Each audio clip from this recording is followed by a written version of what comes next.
పూర్వము సూర్యవంశానికి చెందినటువంటి ఇక్ష్వాకు వంశ రాజు, అతని పేరు సత్యవ్రతుడు. అతన్నే తర్వాత త్రిశంకుడు అని పిలుచుకునేవాళ్ళు.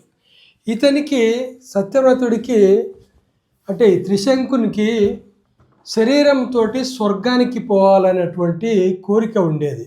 అంటే ఇప్పుడు కూడా మేము చిన్నప్పుడు కూడా పురాణాలన్నీ చదువుకున్నప్పుడు స్వర్గం నరకం ఉంటుందని వినేవాళ్ళము.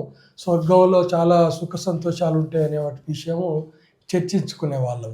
సో దానికి స్వర్గానికి వెళ్ళాలని ఆ రాజు కోరిక. ఎలా వెళ్ళాలి?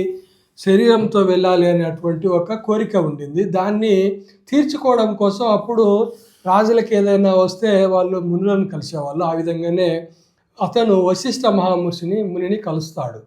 అయితే వశిష్ఠ మహర్షి అతన్ని దానికి ఒప్పుకోడు. శరీరంతో పంపించడం అంటే అది మంచి పద్ధతి కాదు, పంపియని అంటాడు. దాంతో కోపం వచ్చి అతను విశ్వామిత్ర మహర్షి దగ్గరికి వెళ్తాడు. అయితే ఇక్కడ ఒక విషయం ఏంటంటే విశ్వామిత్ర మహర్షికి వశిష్ఠ మహర్షికి పడేది కాదు.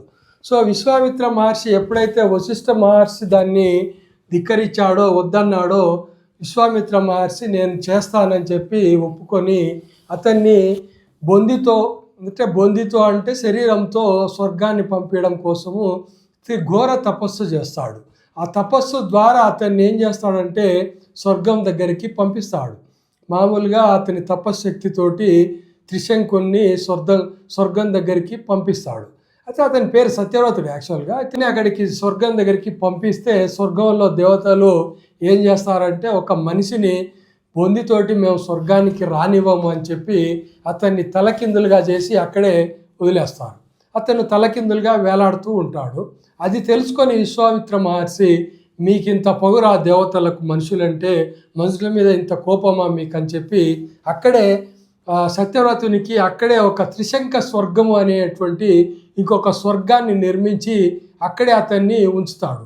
సో అతనికి అప్పుడు త్రిశంకుడు అని పేరు వచ్చింది. అంటే అది ఒక విధంగా చెప్పుకోవాలంటే మనిషి యొక్క మొదటి విజయంగా మనము చెప్పుకోవచ్చు. దేవతల మీద మనిషి సాధించినటువంటి ఒక విజయంగా మనము దాన్ని భావించవచ్చు. ఎందుకంటే విశ్వామిత్రుడు ఒక మనిషి. అలాంటి మనిషి తన తపశ్శక్తితో ఒక మనిషిని స్వర్గం వరకు పంపించగలిగినాడు. అక్కడ వాళ్ళు తీసుకోనందువల్ల అతనికి ఇంకొక స్వర్గాన్నే ఏర్పాటు చేసినటువంటి శక్తివంతుడు విశ్వామిత్రుడు అనేది మనకు అర్థమవుతుంది.